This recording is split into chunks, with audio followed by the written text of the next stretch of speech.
Welcome to JSA TV, where we're covering the latest news, trends, and innovations from thought leaders from within the digital infrastructure space. Speaking of thought leaders, I've got one right over here to my right. This is my friend. Can we say friends now? I think so. It's been 4 interviews, 3 interviews, It's been a couple of interviews now. Miranda Gardner. Miranda is the executive director of the iMasons Climate Accord. Miranda, welcome as always to JSA TV. Dean, nice to see you. Lovely to be back and chatting with you again this year. So thanks for having me. Absolutely. And the show, how's it going for you? Amazing. I mean, always so much energy in New York, obviously. Yeah. Great vendors downstairs, great debates going on, whether it's about New York City or just AI or digital infrastructure. I mean, you name it, it's here. Obviously, yesterday, the iMasons event, packed house, the I Am Women event. Standing room only. Love so, yeah. That's always encouraging. Speaking of standing room only, I've been to this event a number of times. It feels more crowded. I mean, and it's the same venue, but there just feels like there's more people here. I've noticed this at a number of events lately. Cool. There seems to be an uptick in not only the interest in what our industry is doing, but just actual attendance of new practitioners to the space. Which is a great feeling because you do get a lot of opportunity to ask questions. I've run into a lot of students. So that next gen of professionals. So it's working. It is working. Right. No, that's awesome. Yeah. So Miranda, we got a lot to talk about. I'm going to jump right in. Something I know that you're very passionate about, reducing the environmental impact in dense urban areas like New York City. Why don't you talk to us a little bit about your involvement there? I mean, that goes way back, Dean. I know. How much time do we have? That goes, I would say to my past life of work that I was doing outside of digital infrastructure. My background is in architecture, is in sustainability. I have always had a focus on how we are more efficient, how we are more sustainable and what we're building. And when it comes to an area like New York, and what I appreciate about New York is the real passion New Yorkers have for maintaining that sense of history. We've talked about this before, like the most sustainable building is the one you don't have to build. It's already there. How do you repurpose it? And when we're talking about new technologies, when we're talking about AI, when we're talking about kind of the innovations that this industry is doing, mirroring that up is something that I think New Yorkers are quite passionate about, as are anyone who's here at the event.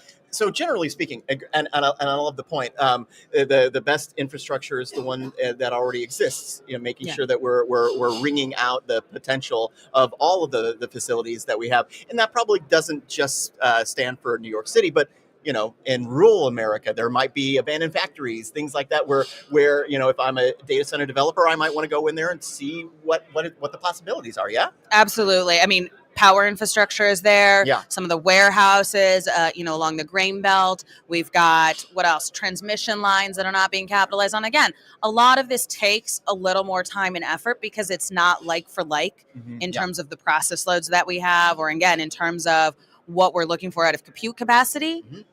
But it's there. And it really is worth exploring, especially with front-end delivery partners. And again, coming from the background that I have, one that I ask any owner-operator to kind of engage in the conversation, whether it goes that way or not, be the informed decision maker around it and know what the possibility is. Yeah, absolutely. And I got to believe, based on even some of the panel discussions that I had yesterday with one of your colleagues, Santiago, when we were talking about that, is that it's actually a good entry into some of these markets as well, when we're saying, hey, look, you've got abandoned infrastructure right now that we might be able to make the best use of. It's a more sustainable, I think, community friendly story as well. Yeah, you just touched on it. I was going to say, and I'm sure Santiago talked about this too. Yeah, what can we do for community sustainability when there are places that feel like maybe they've been left behind by a technology revolution, or left behind by the industries that were there in the past? Can we bring that forward? Can we engage with those, local businesses, with those, again, community engagement activists, you name it? They've got a lot of ideas. They've got a lot of bandwidth in terms of knowing the historical context. I mean, it goes on and on, right? It really does. Okay. Anyway, thank you for allowing me to go off No script problem. on that. Back to it though, and I think every one of your answers to this point has had an energy component to it because we can't right. We cannot talk about AI. And we're going to talk about AI without talking about energy consumption and sustainability. Where's this all going, Miranda? Challenging is where it's going right now.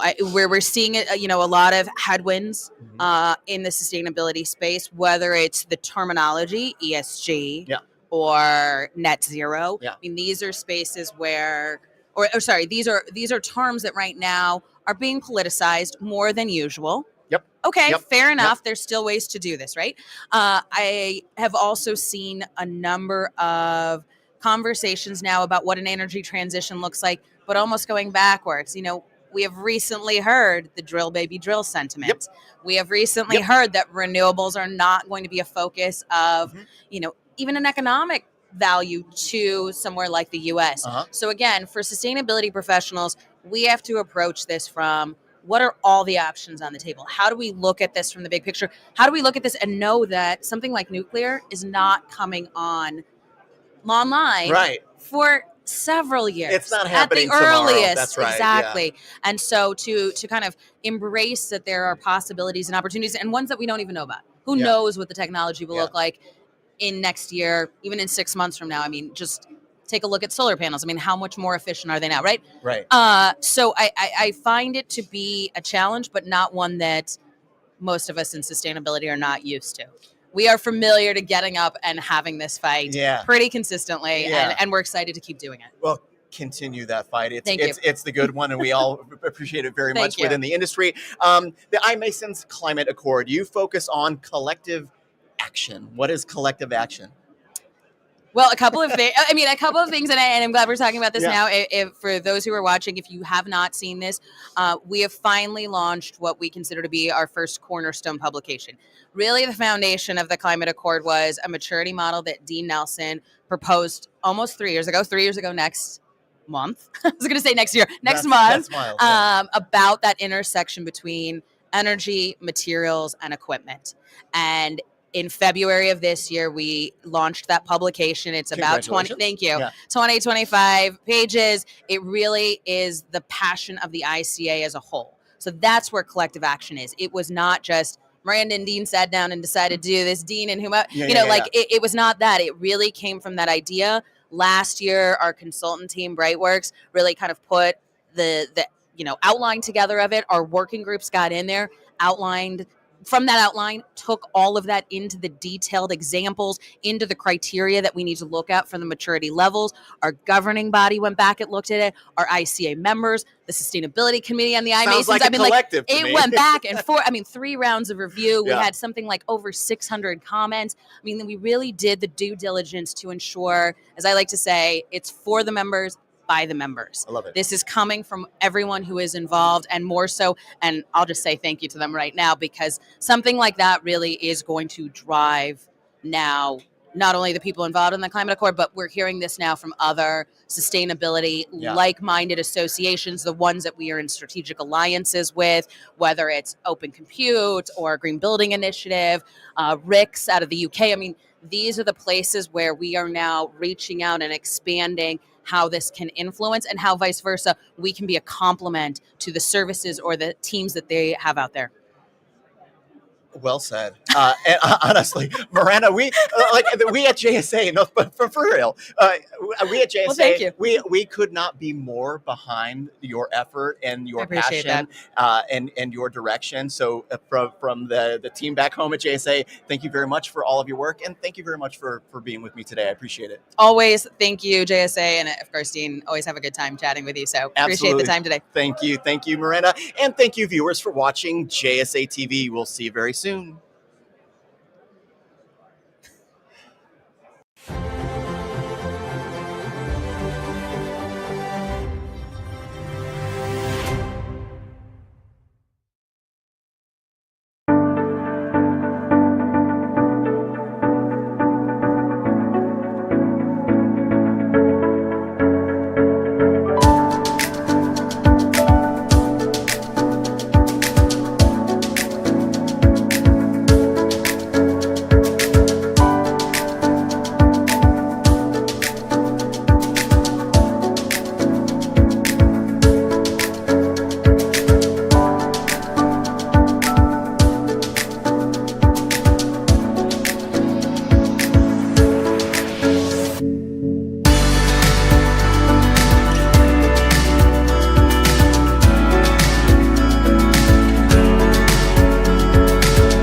Welcome to JSA TV, where we're covering the latest news, trends, and innovations from thought leaders from within the digital infrastructure industry. And I am here with Mr. Mike Jones. Mike is the EVP of Global Operations and CTO at Salute. Mike, welcome to JSA TV. Thank you, Dean. Glad to be here. What an amazing show. I am amazed every year that more and more people are here. Obviously, that puts a little bit of importance on our industry and curiosity. So I'm glad to be here with you today. You know, Mike, you also, I'm going to go off script immediately if that's okay with you. You mentioned the event. It is packed here. It's fantastic. I have been to this event a number of times. This is the most elbow to elbow I've been ever at this event. That's a good thing. That's a good thing. That means we're bringing new talent into the industry. Yeah. And certainly there's a lot of changes coming up with AI and high performance computing. People need to be prepared, and they're all curious about it. So we've got a good group here this week. You know what I'm curious about, Mike? What Salute does? Why don't you tell our viewers a little bit about that? So, Dean, in the last 2 years, we've really fortified our lifecycle services offering. Okay. There's 5 parts. I'll go through them briefly. Thank you. So, advise, design, build, operate, and refresh. So, if you think about the lifecycle, advise is things like, I'm going to build a data center. I'm not really sure what operations is about. I need a trusted advisor. Help me get through maybe even finding a tenant, right? In the design space, we're looking at things like single point of failure and due diligence. Get into build, and it's things about QA, QC, and commissioning. Certainly operate as FM services and IT services. And then refresh, as you know, all those data centers built 10 years ago are up for refresh here in the next 3 to 5 years. And certainly there's a lot of legacy sites out there that are already starting to refresh. So we think we've got it covered from end to end. It's kind of like you can start anywhere that you want, and we can continue on, or you can pop in for operate, and we'll operate. We'd love to be along on the journey as much of that as we can to help our clients. It sounds like soup to nuts consulting to me, and the thing that you mentioned that really kind of grabbed me was that whole concept of refreshing. I gotta believe that given the kind of technological advances that we're seeing, that refresh could not be any more relevant to their actual ability to continue to provide service. Yeah, it's not just a refresh of like for like. I think we're at a point in the industry where it's a refresh to set us up for the future. Yeah. So we're looking at things that are obviously more sustainable, definitely more efficient, higher capacity workloads. We're in an inflection point in the industry where that refresh is going to be to set us up for the next foreseeable future, not just get me more of the same as what I had, 10 years ago. Yeah, it's not about just getting bigger. It's about getting better. Better and smarter. Yeah, absolutely. Sure. Okay, lots more to talk about. Thank you for that very much. Acquisitions. You've had 2 of them recently. Number 1, Keystone in the UK and Advanced Data Center Consulting Group in the US. How are these acquisitions helping Salute with your mission? So KeySource should close here the first part of April. And what KeySource brings to us is a really solid advise and consult practice, and then they get into design and build. It's based out of London. About 130 employees will be joining Salute. So it's a significant acquisition. Yeah, in the UK or in EMEA, it'll bolster our population to like almost 500 people at Salute. Wow. And if you think back, you've been following us for a while. You think back. I was just going to say, this is not the 5 or 6 years of 5 ago, or 6 years ago. we had a couple dozen, right? Yeah. So we're approaching 500, so we're pretty excited. And we're able to replicate a lot of those advisory services over here in the States. The second one we just announced last week, ADCC, so Advanced Data Center Consulting Group, is really training and consulting for AI. So we have purchased a group, obviously. It's run by a guy named John Schultz. Okay. And what he does, his company does, they train from the CEO to the technician, all things AI. So demarcation, PG25, CDUs, leak detection, and then we can offer that training to our clients, and we can consult with them. So when they're ready to make the move, we know how to do it. We know how to teach them how to do it. And that education is so important. So important. So we're pretty excited about that second one. The first one's good. It adds a lot of people and good services. And the ADCC that's a game changer for us. For sure. And that one will close here in April as well. So we're in acquisitive mode for the right things, I think. And, I agree. They're definitely going to set us up for the future. Yeah, well, whatever you're doing, don't stop because it's working. So finally, Mike, where's all this going? Everybody talks about AI. You can't leave the JSA hot seat without talking about it. But ultimately, from your seat, where's this going, or where does it need to go, or what has to happen in order for us to actually see the benefits of the technologies that are quite literally happening to us in real time? So, Dean, I think there's two parts to the AI coin. One is, like we talked about, can you support, implement, maintain, repair an AI infrastructure? To me, the thing that we're all going to see real soon is, how do you leverage AI to be a better operator, right? So it's great that you've got racks that are $3 million worth of gear and you can keep it up.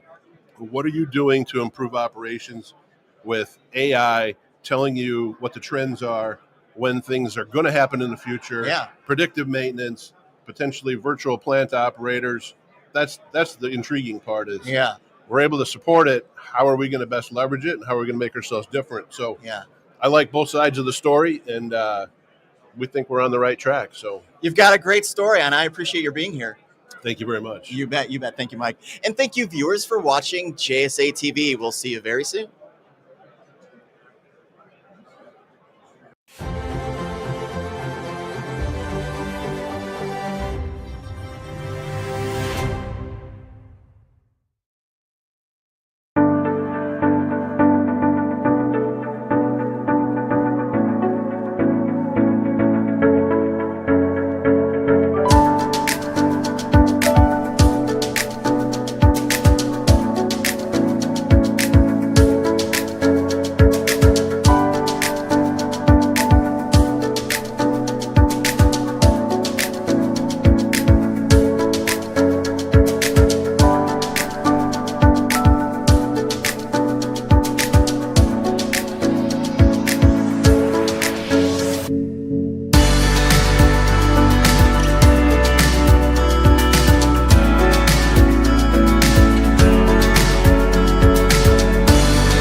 Welcome to JSA TV, where we're covering the latest news, trends, and innovations from thought leaders like this guy to my right from within the digital infrastructure industry. And this handsome guy to my right, this is John Sasser. John is the Chief Technology Officer for SABI Data Centers. John, welcome to JSA TV. Thank you. Absolutely. So the show going well for you? It is, yeah, quite busy. Very busy. I've been here a few years prior. It's always been well attended. I can't remember the last time it was this crowded. Yeah, I think it has to do with the overall market. Just the amount of change and new technology, all that. Mm-hmm. So, John, let's talk AI. Because it comes with its challenges, and those challenges have been well documented. But cooling being maybe the one that's the 1A challenge. How is SABI addressing kind of those the cooling challenges within the data center? So we started transitioning to chilled water systems as our base design about 4 years ago, and we've steadily increased the density. It's really air-cooled facilities that we can transition to supporting liquid cooling. We are in the process of starting to spec build data centers that are intended for liquid cooling. But even then, it's not quite the same density that you see from the 120 kilowatt racks, because a lot of our customers are uncertain about how much air cooling they're going to deploy and how much liquid cooling they're going to deploy, even in these AI data centers. So we're maintaining some flexibility to go high density and support air cooling in our data centers. We're also seeing a lot of customers deploying air-assisted liquid cooling in legacy data centers so that they can take advantage of some of their liquid-cooled servers, but do it in some of the legacy data centers. I got to believe that some of those legacy data centers, like retrofitting those data centers for tomorrow's densities, has got to be a challenge in and of itself. Certainly in an occupied data center, and that's why a lot of our customers looked for that air-assisted liquid cooling, because with that, you can just buy the sidecar and the server cabinets and not have to install chiller plants and CDUs and all that sort of thing, which can be quite disruptive. I imagine it can be. Speaking of disruption, the advent of AI and the challenges that go along with it are also creating some energy issues and some sustainability issues, and the carbon footprint is also a well documented concern. How is SABI kind of addressing some of those more sustainability type issues? Yeah, so we've always had a very heavy focus on energy efficiency. The average PUE of our data centers is around 1.2, compared to, if you look at the Uptime Institute and the surveys they say about 1.5. So we continue to focus on the energy efficiency piece. That's always key to sustainability. And then in terms of the energy sources, we're looking at an all of the above approach. So we're located in Washington State. We have campuses in other locations as well, but Washington State is heavily hydro and very progressive in terms of greening up their electricity. In terms of other states, we're also looking at nuclear, for example. So we have a memorandum of understanding with TerraPower to look at co-locating our data center campuses with nuclear facilities. But it's in the interim, with the growth, there's probably going to be some natural gas for bridging, and we're looking at how we can do things like renewable natural gas and that sort of thing to green it up. I love it. And it really is about seeing what all of the options are and applying the best option for the specific, geography and things like that. Yeah. Very much so. Yeah. Because solar is great in Texas. It may not be so great in Washington State, where it's cloudy all year round. Yeah. Okay. I feel like that's the question we could have spent all afternoon discussing. Right. But this next question is one of my favorites, and I'm going to make sure that I get it right. How is SABI adopting its infrastructure to support the increasing need for localized data processing? That's not a question I've had yet. Yeah. We don't consider ourselves an edge data center company, but we do have data centers that are in high population areas. So for example, here in New York City, we have a data center in Manhattan that is well suited for edge applications. In Seattle, we've long supported content delivery networks and that need to be close to those population centers. And so we have a campus just south of Seattle that is well positioned for that. So while we don't consider ourselves an edge data center player, we do have data center campuses well positioned to support those. Yeah, no, I mean, that makes sense. That to me sounds like the smart the smart way to go about doing it, making sure that that you're providing what is necessary within those geographical what is necessary to the communities within those geographical regions as well. Yeah, and having the carrier base to help. It's important to have multiple carriers. We're carrier neutral in our facilities, so that our customers that have those edge applications have a variety of different carriers to choose from. For sure. And finally, let's look ahead. Future trends, innovations from within the industry, Sabi's place within kind of moving those innovations forward.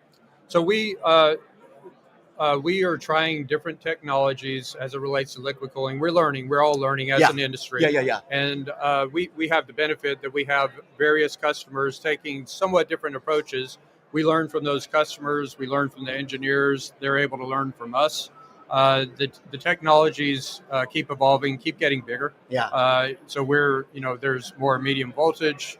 Power distribution, the 600 kilowatt cabinet that was announced last week from NVIDIA. Yeah. That'll be interesting to see. People are talking about 1 megawatt cabinets, and it's like, okay, how are we going to get the power to that? That presents a set of challenges we haven't really even discussed yet. We haven't. And it, someone saying, I heard someone say yesterday, it's not coming out till 2027.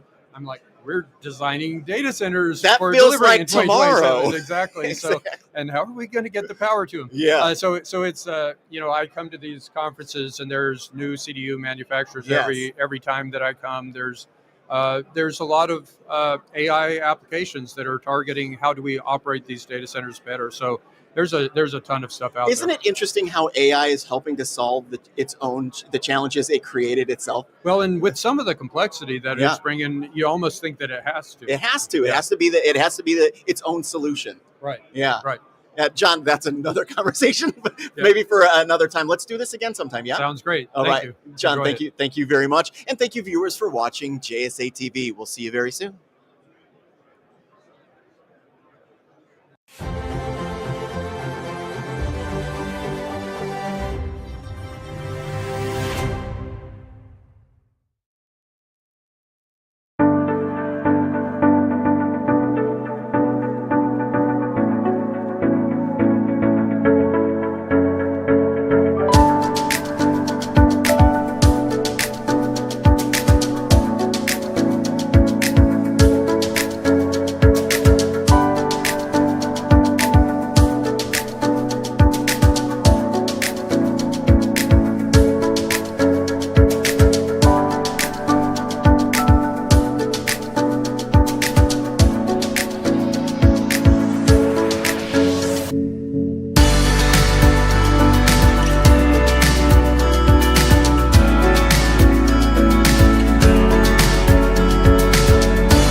Welcome to JSA TV, where we're covering the latest news, trends, and innovations from thought leaders from within the digital infrastructure space. And speaking of thought leaders, I've got one of those right over to my right.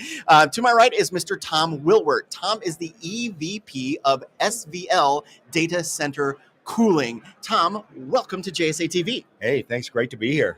Excellent. Let's jump right in. But actually, let's do this first. Okay. How's the show going for you? Wow, the show has been amazing. I've been It to the has show. been, right? Yeah, I've been Yeah. to the show quite a number of years, and this is I've not seen this many people here and the dynamic individuals that are on the show floor. Wow. JSA TV, I have been saying this for like the last 24 hours, and here Tom is backing me up. Yes. Me too. There are more. The event has always been good, It has. and it's always been well attended.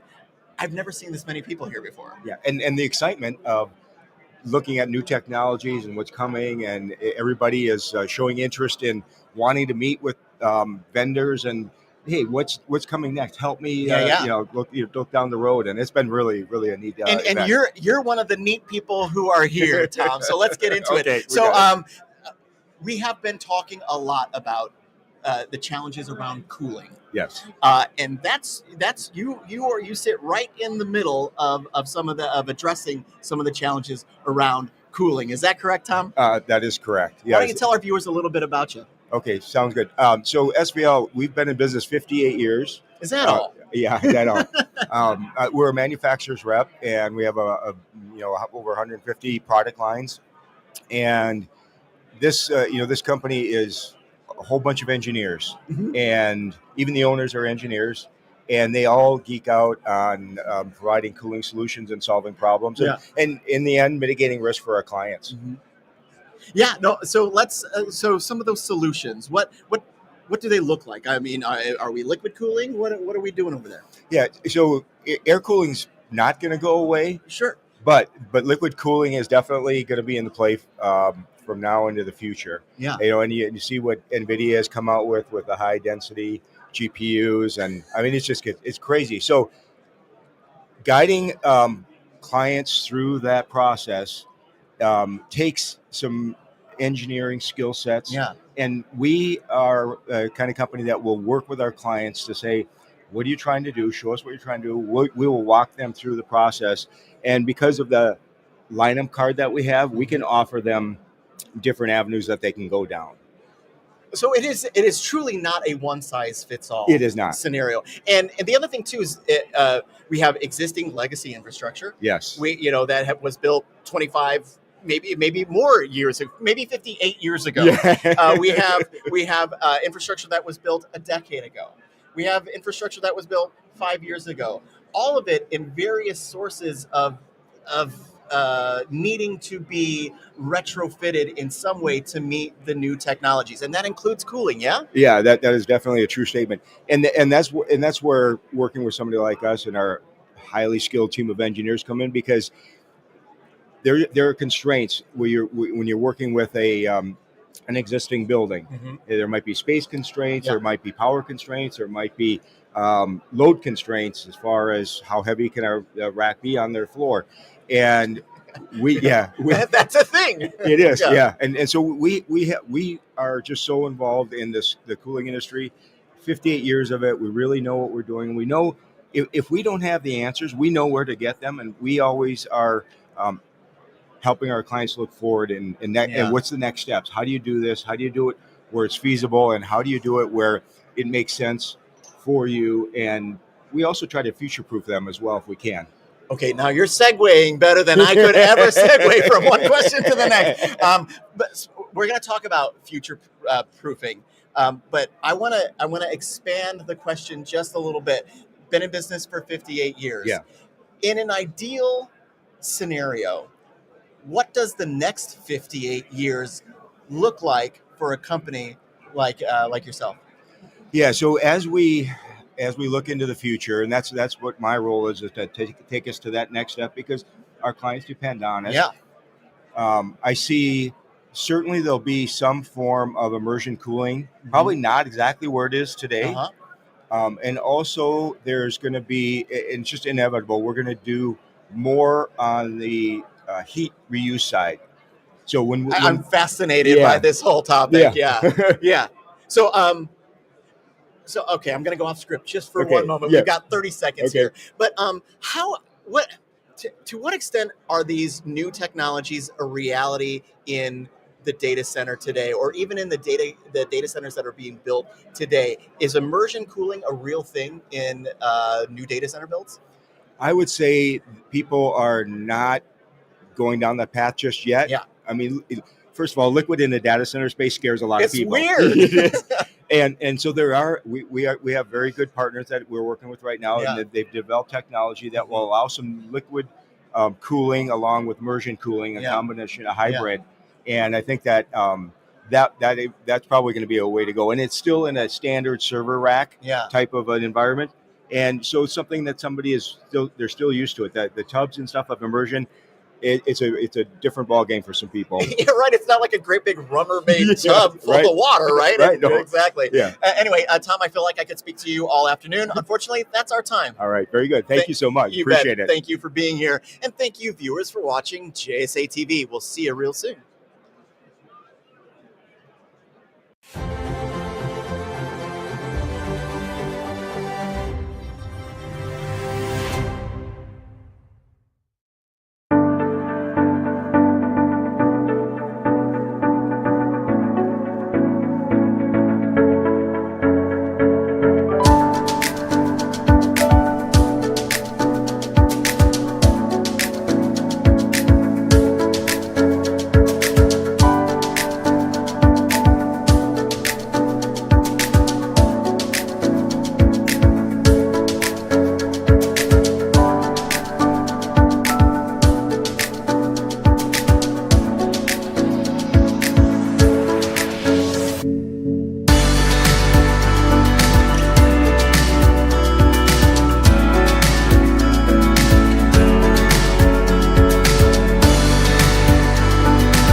Welcome to JSA TV, where we're covering the latest news, trends, and innovations from thought leaders from within the digital infrastructure space. And the gentleman to my right is in the JSA TV hot seat, and he is Stephen LaFail, VP of Business Development at Tecogen. Stephen, welcome to JSA TV. Great. Thanks for having me here. Happy to be here. Yeah, very good, very good. Show going well for you? Yeah, it's great. A lot of people here, a lot of great conversations. There are a lot of people here, a lot of great conversations. Have you attended any of the panels so far? I have a lot of good discussions. Natural gas keeps coming up. It is, and we're going to talk about that right now. Absolutely. But really quickly, Stephen, for our viewers that don't already know, why don't you tell them a little bit about Tecogen? Yeah, so Tecogen is an on-site provider of power solutions and cooling solutions using generally pipeline natural gas. We've been doing this for about 40 years, and 40 years. A lot of industries that we consider mission critical, like hospitals, blue chip manufacturing, pretty much you name it. If there's a chiller there, we've done it. So we're pretty excited to enter this space and really help them out. I like maybe your tag should be, if there's a chiller there, we've done it. I like that very much. But you also announced a pretty significant collaboration or partnership with Vertiv recently, yeah?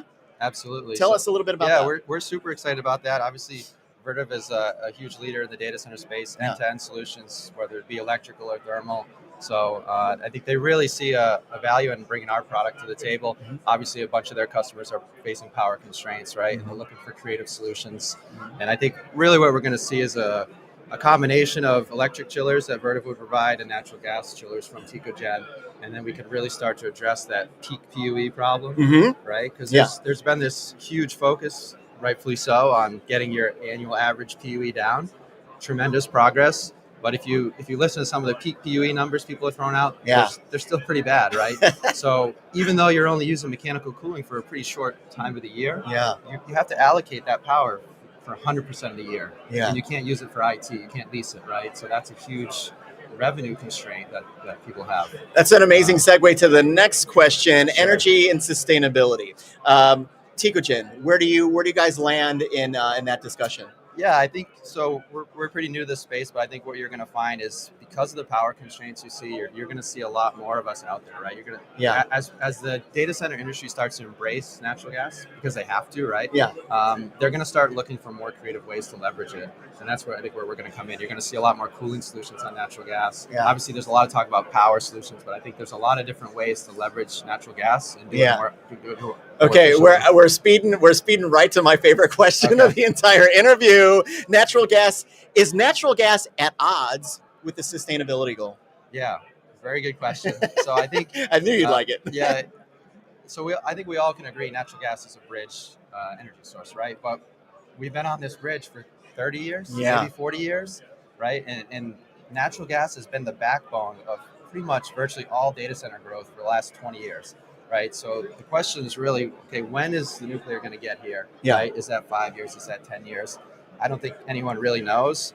But what I do know is that the way data centers have been using natural gas to date hasn't been so efficient, right? Right. They burn natural gas at a central power plant, 45 to 55% efficient, 5 to 7% T&D losses. That's not a very efficient use of a finite resource, right? Yeah. So there are ways to use natural gas on site, like with Tecogen's chillers, where you can actually increase the efficiency. You can either at least match or beat the grid by using heat recovery. You can use heat recovery to create more cooling with an absorption chiller. There's a lot of better ways to use natural gas than what the data center industry is doing right now. I want to have another conversation with you about nothing more than heat recovery at some point. Awesome. Fantastic.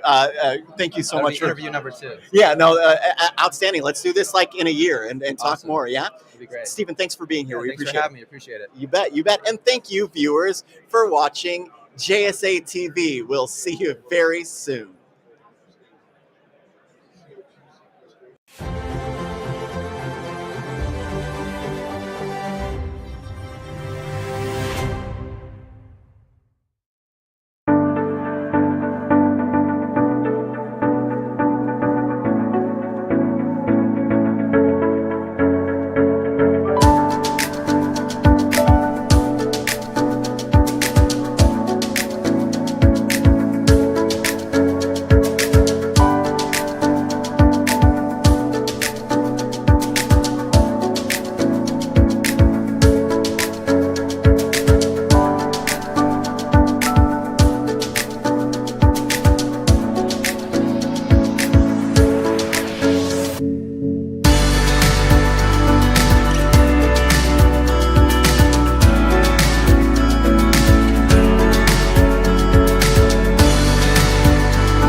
Welcome to JSA TV, where we're covering the latest news, trends, and innovations from thought leaders from within the digital infrastructure space. And my co-host over here, Mr. Jeff Barber, face might look familiar. We've interviewed Jeff a number of times before. 4,000. Always an insightful interview. This one will be no different. Jeff Barber, VP Global Data Centers for Bloom Energy. Jeff, how is the show going for you? This is an incredible show. It is. I know I always say that, Yeah. but because I only go to the incredible ones. But DCD New York, DCD, Virginia, PTC, these are good ones. My favorite part is your DJ voice when we. Yeah, I like it too. He gets it perfect every time. No, really good show. Yesterday was just absolutely nonstop. Yeah. Meetings, customer meetings. Not the ad hoc ones, just scheduled nonstop meetings. So. That's how you wring out the most value at one of these. It's all the stuff that happens before the event, getting it all scheduled and stuff like that. Absolutely. Anyway, we got a lot to talk about. My favorite thing we're going to talk about is the very large, we'll call it contract partnership with American Electric Power, AEP. We've all heard of them. Tell us about the partnership there. Yeah, absolutely. So this is for up to a gigawatt of power. This is a contract front of the meter directly with American Electric Power, where they are providing Bloom Energy servers on site, self-generation. What does that mean? Well, this is a contract, like I said, with a utility. Yeah. That's comfortable. Our industry loves that. It's the utility. Yeah. Also, it means no need for transmission lines, no need for substations. It's far less impact on the community, right? Most importantly, though, it's a time to power play, right? Mm-hmm. You're able to, if you're a developer or you're a tenant, you're able to come to market years ahead of when transmission can get to your site. Yeah. Right. So this is a very big deal for Bloom, a very big deal for AEP. I think the most important thing about this, besides what I just mentioned, is important to know that AEP has been dealing with us for the past 5 years plus. Mm-hmm. So they were very comfortable with the resiliency, very comfortable with the company, with the product, how it works, how sustainable it is. So they were comfortable signing for up to a gigawatt of capacity from Bloom. Right. Very big deal for the company. No, congratulations. Thank you. Very, very cool. Thank you. You said the word community in your answer to that question. It's great that AEP is comfortable with you and you have that great relationship. But as far as your entry into the communities that AEP has served for many years, Hundreds. Yeah, exactly. How is that being received as the kind of the new kid on the block, so to speak? Good. Yeah. Overwhelming. In a very good way, right? So this contract was at the end of 24. Mm-hmm. We're just barely into 25, and the amount of demand. This is a long sales cycle, obviously, but the amount of demand right now, informational, permitting, gas connections, the activity is absolutely incredible. So AEP really hit on something here. It was very forward-thinking, forward-looking, servicing our community. It feels a bit like a template for other utilities, maybe. Please reach out to me if you're interested, Mr. and Mrs. Utility. Here we are. No, it really is forward thinking, and it shows a true dedication by AEP to their customer base, because these are customers that they can't necessarily serve their full load on in the time frame needed. So they said, let's go find a creative solution. Let's do on-site distributed generation. Yeah. Let's do that with Bloom because we know them. So it's a very good solution, very elegant. Yeah, no, it sounds that way, and I really do like the that kind of crossroads between getting it done quickly, or with in those kind of those time frames that are more palatable today than many others, but also that kind of community focus, that people focused bent that you all have as well. Yeah, absolutely. I mean, it's no secret, and as you know me, I can be blunt sometimes, so I like that. The industry is under fire right now, and it's partially a self-inflicted wound. We don't articulate very well the entire value stack of a 5, 7, 10-year development of a campus. Yeah. The amount of employment, the amount of tax revenue. We don't articulate that well. All we talk about, or all they talk about, the community sometimes is, well, it only employs 50 people. Yeah. It's like, well, no, that's not the case. We had a decade of work before this. Right? Yeah. So the additional transmission lines through neighborhoods or wherever, even if underground, it takes time, it takes permitting. So this is a perfect balance, because the developer, the tenant, can come to market sometimes 3, 4, 5 years ahead of when general purpose or traditional transmission would be there. Yeah, Jeff, you essentially just summarized my entire panel yesterday. I love it. No, I wish I was on it. Yeah, no, I do too. Maybe next time. Although if you had been, I wouldn't have gotten a word in edgewise. No, you're saying I talk too much. I'll shut up now. No problem. Jeff, it is always a pleasure. Thanks for being with us. Absolutely. You bet. Thank you very much, sir. You got it. And thank you, viewers, for watching JSA TV. We'll see you very soon.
Welcome to JSA TV, where we're covering the latest news, trends, and innovations from thought leaders from within the digital infrastructure space. And this gentleman to my right is Mr. Jeff Ferry. Jeff is an Alea board member.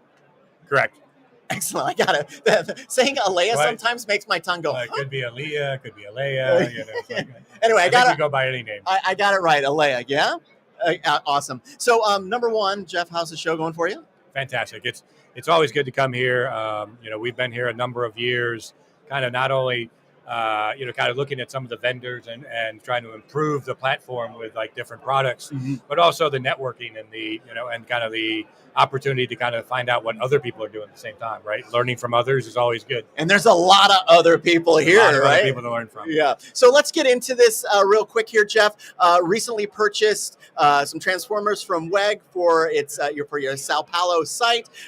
This is the best part of the question. Making the first phase of a $300 million investment in AI. Let's talk a little bit about that. Yeah, exciting and a transformation for the company to really, we acquired 2 sites in Sao Paulo that allowed us with not only acquire existing customers, but then a lot of capacity to be able to build in the future and to attract, kind of international world-class clients. And so as part of that, we've made an investment, with really 2 parties, right? With WEG, who is a Brazilian-based manufacturer of the transformers. So it's great to be able to partner with someone locally to be able to build and deliver those transformers to serve the power need. And our longtime partner, Vertiv, we're working with them, and I think their first entree into cooling into like Latin America or South America. So, Vertiv has been a longtime customer since we acquired the platform, not only for equipment, but for operations and kind of like really professionalizing the operations of our platform when we first got started. So it's been a fantastic relationship, with Vertiv. We look forward to a relationship with WEG as we build this more AI focused, densely, kind of like a densely, like a powered, facility. So exciting times. So I'm feeling the theme for the interview is about partnerships and relationships, because the next question is about that as well, and a relationship or partnership that you now have with D-Kicks. Can you talk to us about that? Same thing, and you hit on, right? It's like the entire industry is about like finding the right partners and people to work with, whether it's externally or internally. And so D-Kicks, we've had a number of conversations with, trying to get them. They've got a worldwide platform for communications, for peering, for, kind of like software. They've been looking at Brazil for a long time. We finally been able to kind of work out the details of getting them in. We had a launch party at Capacity LATAM, which was last week, which was fantastic. They're a great partner. It was really kind of like kicking off not only the installation in our facilities, but others to create that network within Brazil, which we have, 5 facilities within Brazil, Porto Alegre, Curitiba, Sao Paulo, Rio, and it's such Brasilia. a hot spot right now. Yeah. And it's the entirety of like LATAM and South America, right? Of like not only those like what would be historical cloud kind of spots, but then filling in the blanks and filling in some of those like what I would call smaller markets and edge markets, but also now the focus on AI of getting the larger platform, denser populated GPUs into those countries and helping, kind of the government as well as local companies. So it's exciting. As you can see with the attendance here, a lot of stuff going on, a lot of excitement around power, a lot of excitement around, development and expansion. So, well, there's also a lot of excitement around Alea, and I'm gonna. My next question is really less a question and more of a congratulations. And you guys were recently shortlisted for 3 Tech Capital Awards. Those include Digital Infrastructure Deal of the Year. Huge, the Under 35 Digital Infrastructure Talent, and you received America's Digital Infrastructure Leader Award. Congratulations! That's a mouthful, but it had to be said. It is, and thanks. We're very, as an investor and as a board member, I'm very proud of the team. Not in a kind of, oh, hey, good job, but really what we've assembled and the lengths that we've gone and the development of the entire team, right? Not only, Alessandro, who's our CEO and chairman, who is kind of like got nominated for the Leader Award. Yeah, and I love it. I've had him on JSA TV before. He's great. He's up here, right? Which is why we sit to get down. The seat down there. So, so he's a fantastic individual. He's a co-investor with the family office, so they've been great to work with. Victor, who was nominated for the under 35, is our VP of Finance and really helps put together the deals, put together the models and things, and that led into the combination of them and the team looking at the acquisition, which we have of the 2 data centers from DXC in São Paulo, which we acquired them as a client right on a sale leaseback, and then we've been able to then which was the first kind of a question. That is our platform for expansion into not São Paulo, but also the rest of Brazil. We have an Alphaville facility, which is where a lot of other folks have been built out with expansion capabilities, and we have one in south of the city, which is San Bernardo, and that's more of what would be a heavy manufacturing history, car maker, etc. Part of São Paulo and part of Brazil, and so lots of power, lots of capacity, and so that was really well made to be able to we had on-site transformers already.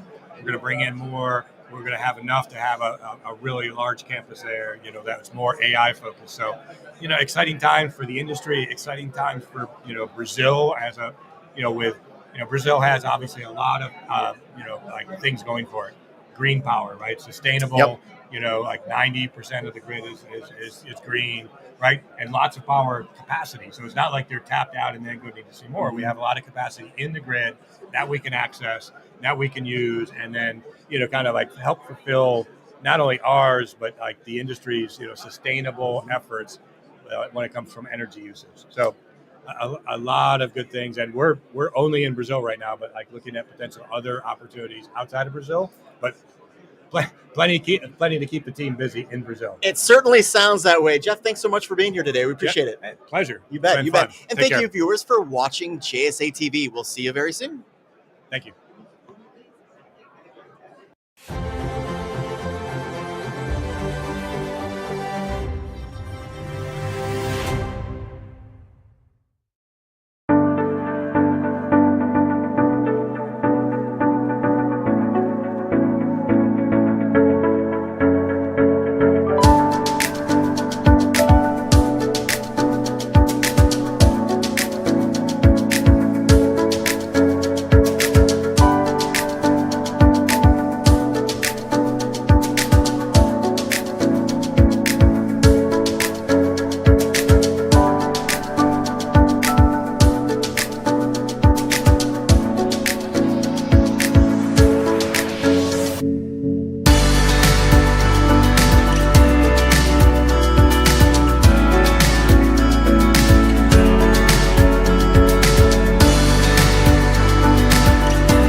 Welcome to JSA TV, where we're covering the latest news, trends, and innovations from thought leaders from within the digital infrastructure space. Thought leaders like this guy to my right. This is Daniel Carney. Daniel is the Chief Technology Officer of Fermis Technologies. Daniel, welcome to JSA TV. Thank you so much, Dean. Great to be here. It is great to be here. It is. We are at DCD Connect, New York City, New York, the Big Apple, huge event. How's the event going for you? It's been fantastic. I think, the energy on the floor, everybody realizes that they're part of something pretty big right now. Data center infrastructure has been the forgotten technology for a long time, but it's right at the very heart of AI. So it's a very exciting place to be. And you can't leave the JSA TV hot seat without talking about AI, and you've just segued right into the first question. So for our viewers that don't already know, maybe tell them a little bit about Fermis Technologies. Certainly. So Fermis Technologies is a pure AI factory builder. We're based out of Singapore, originated in Australia. We've developed the world's largest immersion-based GPU cluster in Singapore, which we were very proud for the DCD Asia Pacific Award last year. Congratulations. The whole premise of what we do is really optimizing flops per watt. So how do we drive the most amount of compute out of the least amount of energy? And I think it's something that has a very big sustainability impact, but more importantly, it makes just sense for business. So that's our focus at Fermis, and we continue to explore all new technologies to drive what we can in AI and develop it as best we can. So let's talk about some of those new technologies, specifically liquid cooling. I'm hearing a lot about liquid cooling, Daniel, but tell us what you all are doing in that respect. So liquid cooling is a response to the industry's increasing thermal design power, essentially. So we have models that are developing in the order of weeks. We have compute infrastructure that's changing the order of months. Mm-hmm. And we have this data center infrastructure that's on a time plan of about a couple of years. So liquid cooling is our response to the thermal design pressure that's coming from the chips, the density, the wattages are increasing. When we stood up our AI factory in Singapore, we were dealing with 700 watts hopper systems. Now the roadmap is 1,200 watts and up to 1,800 watts. This isn't going away. It's not going away. And in fact, we were down in San Jose last week with GTC. Yeah. The 600 kilowatt racks are coming in 2027. So liquid cooling is the only show in town. It has to be. Yeah. It has to be. I mean, it's of course, we at JSA, we love the sustainability angle there as well. But it is imperative for things to work. 100%. I mean, that we are rethinking and innovating how things get done, and cooling is a huge cog in making that happen. It is a huge cog. It's one of the key technologies that's enabling this density, this AI revolution. I mean, without the ability to manage the thermal density, we just can't build these systems. And these systems have to serve a purpose. They've got to be close to customers, low latency, high throughput, and very dense. Yeah. And liquid brings that. When you think of total cooling, you can bring that form factor to customers where it's needs to be. So, Daniel, do you have liquid cooling working right now? That's right. We have the world's largest immersion-based GPU cluster in Singapore. Immersion isn't the only technology we focus on, but it's given us the opportunity to remove chillers, to remove unnecessary air-moving equipment from our system. And ultimately, we've reduced the actual energy consumption in our system by 45% and operate a partial PUE of 1.0. It works. It works, and it makes a lot of economic sense. Yeah. Okay. Next question, maybe my favorite question: the die to data center model. Tell us all about it.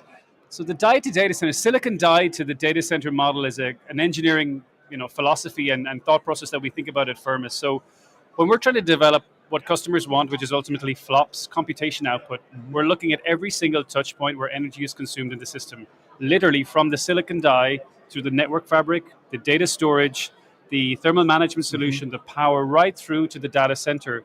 I mean, ultimately, the AI factory is a node on the grid. It has an impact on how the grid is being managed.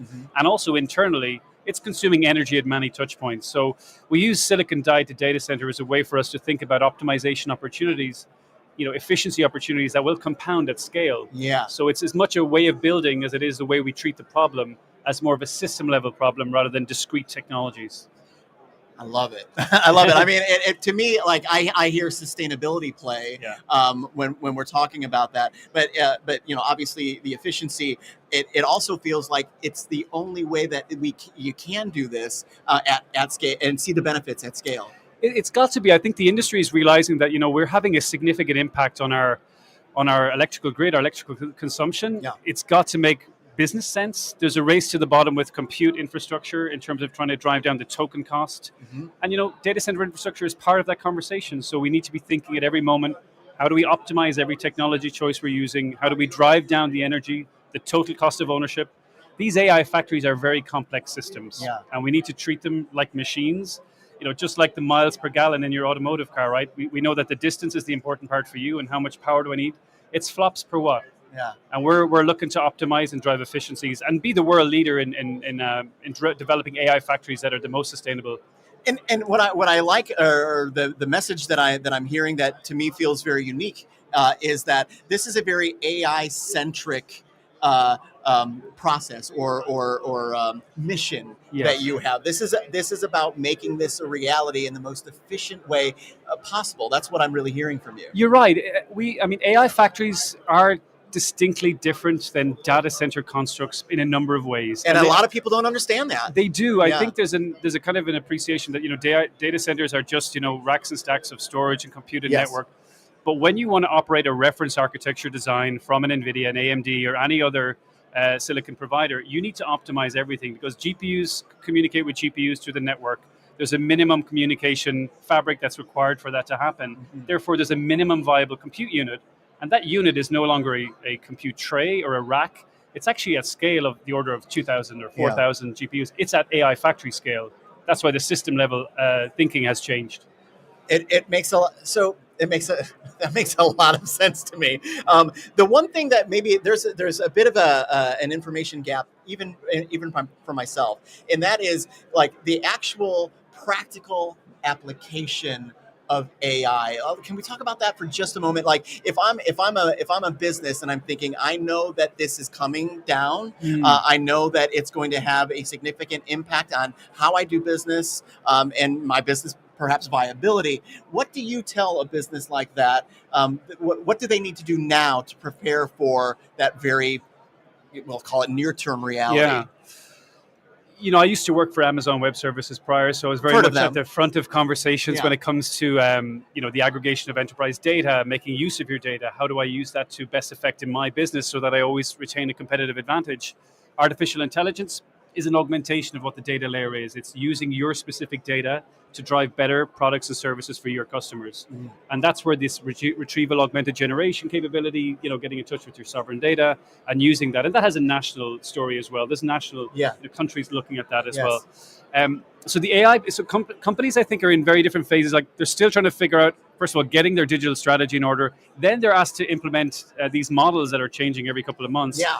However, those who succeed and figure out where they can apply amazing customer experiences, incredible automation, autonomous operations, taking humans out of the loop to put them in places where they add even more value, that's going to be where you start to drive better bottom line, better top line revenue generation and new products and services. And all of that will be enabled by, yes, the models, also the company data, but also the ability to access effective, cost-effective, and energy-effective compute in regions where they need it. And we're seeing today, we had conversations earlier on about, model training moving to inference, and inference having an edge, as in a physical edge, which is basically AI moving closer to customers with lower latency, higher throughput. So we're going to see over the next couple of years, I think, a form factor change in the way AI is distributed. So we used to say cloud has an edge. The cloud will precipitate down to the edge. We're going to see AI being built out at different form factors that puts very incredible compute at the edge in enterprise, probably in enterprise buildings potentially. Yes. At Fermis, we see form factors that are 4 times less. And we want to see how we can distribute the edge closer to customers where it actually matters. I want to talk to you for another hour about just that, because and I know that we're probably over time, but I'm gonna ask one more question, because you mentioned it, like getting that edge closer to that end user with regard to AI. To me, that is the thing that actually does enable the research hospital to see real miracles happen because of the of AI input. I think healthcare to me is one of the most exciting areas where the innovation is going to happen. I mean, when we think about our own, a blueprint or a digital blueprint of our own particular being and how you could use AI against that to be. So one of the most exciting areas, I think, for AI. And like you said, a hospital that has the capability to return to a patient MRI imagery results or blood test results. Ultrasound, fetal, instantaneous. So that's an amazing patient experience. Yes. It obviously comes with a lot of emotional Yeah. capability, but that's the kind of capability that we're able to deal with and able to manage today. And the innovation is there.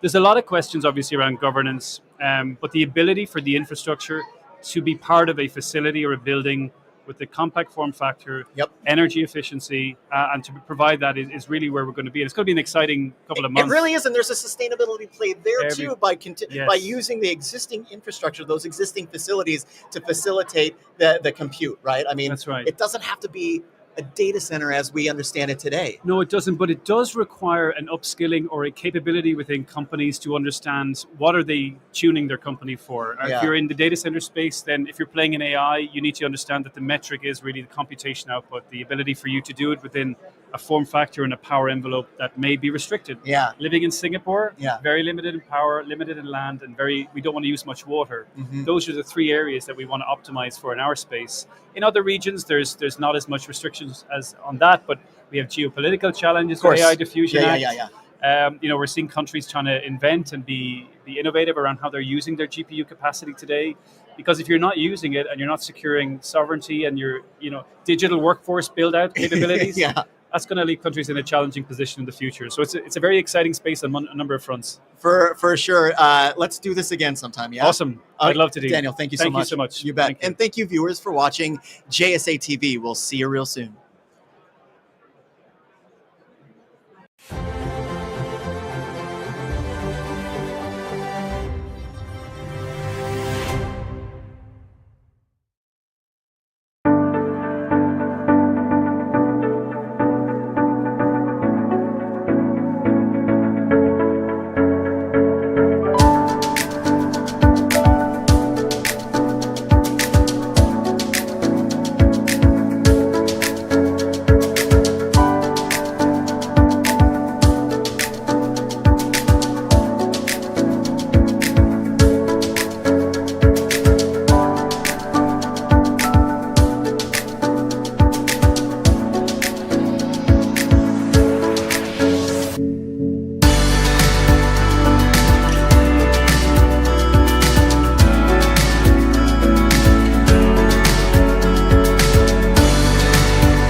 Welcome to JSA TV, where we're covering the latest news, trends, and stories from within the digital infrastructure space and from thought leaders like the guy to my right.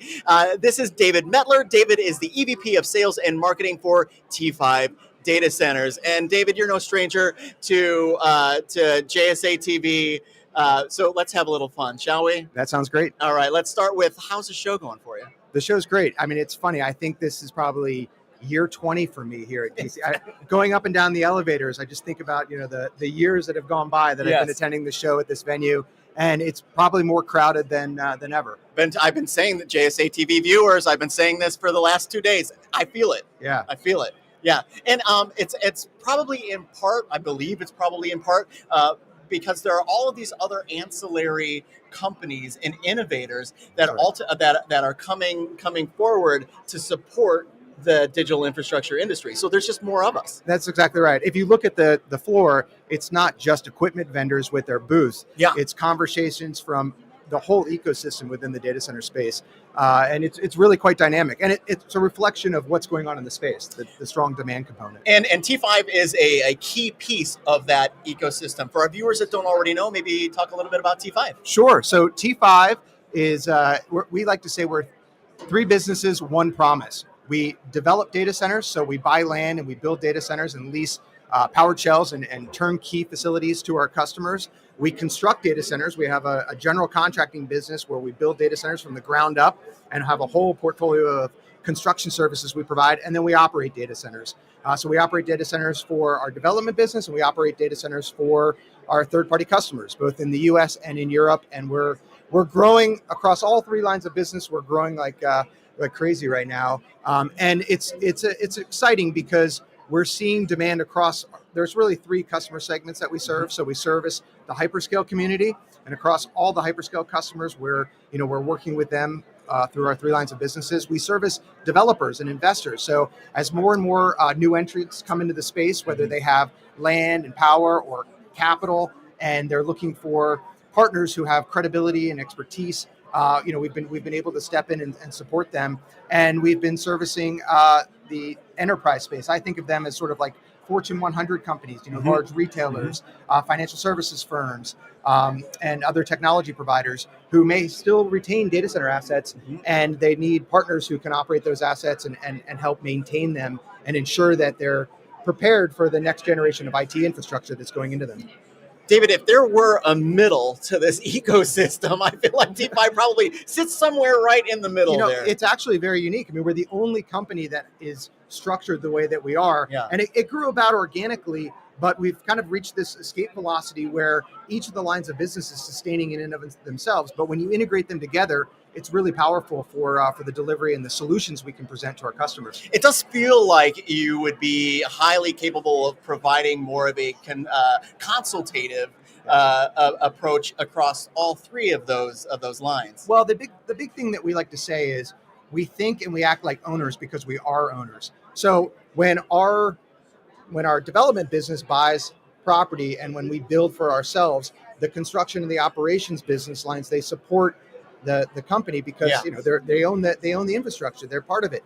And when we go to our customers who own their own data center assets, we know what their expectations are. We know what their customers' expectations are. It's sometimes simple things, but there are things that make a big difference. Yes. One is just the way you communicate transparently, right? Showing them what your costs are and showing them what your fees are in a very transparent way. Communicating expectations around schedule and budget. And these are things that we just do inherently because we know how important it is for ourselves, and we know that our customers will expect that as well. All right, let's talk challenges, Sure. because there's plenty of those as well, Yeah. Specifically around capacity. Sure. I'm sure you are not immune to the challenges around capacity. You want to talk about how you address capacity issues? Well, I mean, you think about capacity across the full spectrum, right? There's power capacity constraints, there's supply chain capacity, right? And then there's resource capacity, hiring people. And I mean, every day we're looking to solve any one of those for ourselves and for our customers as we look to deliver data center capacity. I think on the resource side, there's a fundamental competition for really good talent. And so you're the first to say that, and it's been something that's kind of in the back of JSA's mind all the time. Are you kidding, or is that? No, I'm not kidding you. I'm the first to say that. Like okay.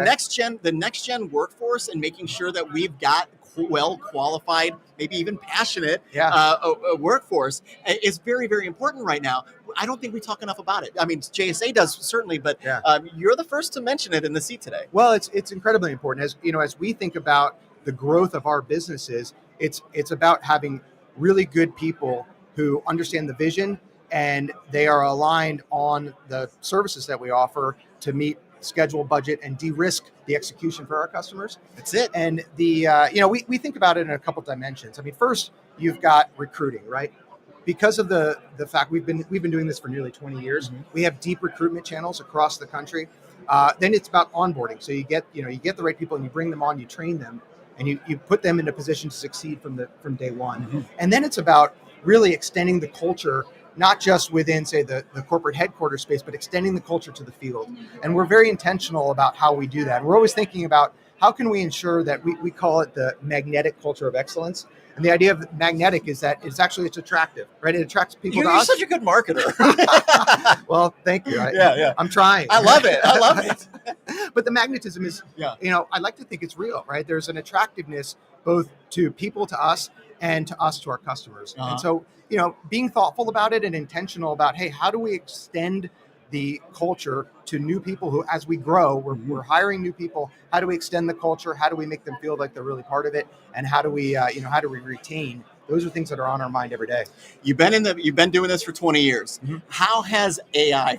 Nobody leaves the hot seat without talking about AI. Yeah. How has AI kind of fundamentally changed or presented challenges to you, and how are you addressing those? Yeah, in a number of ways. I think first and foremost, AI widened the aperture for where data centers could be built, right?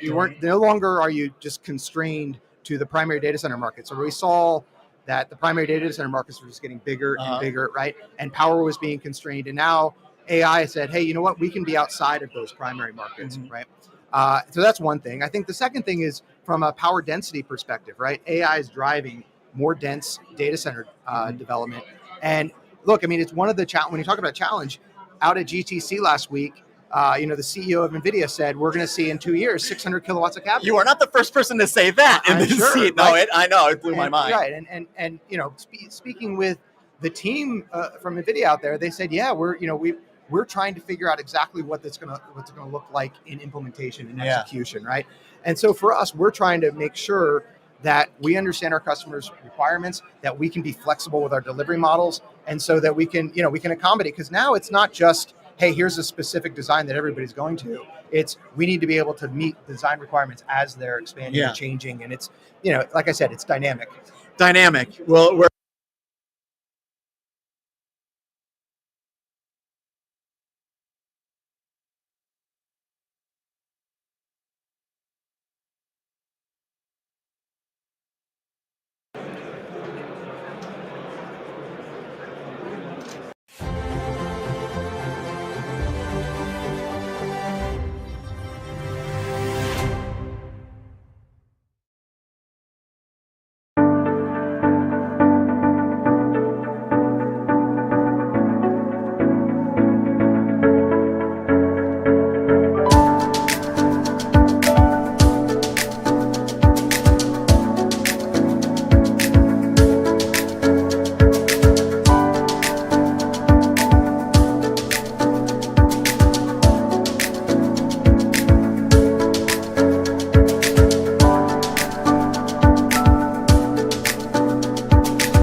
Welcome to JSA TV, where we're covering the latest news, trends, and innovations from thought leaders from within the digital infrastructure space. Thought leaders like the gentleman to my left. This is Guy Merrim. Guy is the Vice President of R&D with ECL. Guy, welcome to JSA TV. Hey, Dean. Glad to be here. Very good. So for our viewers that don't already know, why don't you tell them a little bit about ECL? Absolutely. Edge Cloud Link, ECL, is a Silicon Valley-based company. We design, build, and operate next-generation AI-focused data center. What makes us super unique, not only unique, is the fact that we are fully off-grid, hydrogen-powered, super efficient. This conversation just got very interesting. I noticed that. So yes, we generate our own power. We tap into existing hydrogen infrastructure. We generate our own water, so we don't have to connect to neither water nor energy. And we have a super efficient, as I mentioned. We're operating in a PUE of a sub 1.05, and just a high density Gen AI focused data center. Very exciting. We're building. It's another piece of information. We have launched a Gigawatt site in Texas. Gigawatt. So not only one, two of them. So it's a lot of exciting news for us. We're a small company, but we're going to be big very quickly. It sounds that way. So look, my next question was about your unique cloud solutions, but we've already talked about perhaps the most unique part about ECL, but let's talk a little bit about your cloud solutions as well. Sounds good. So in general, what makes us the cloud solution, we build the cloud for the biggest guys. Okay.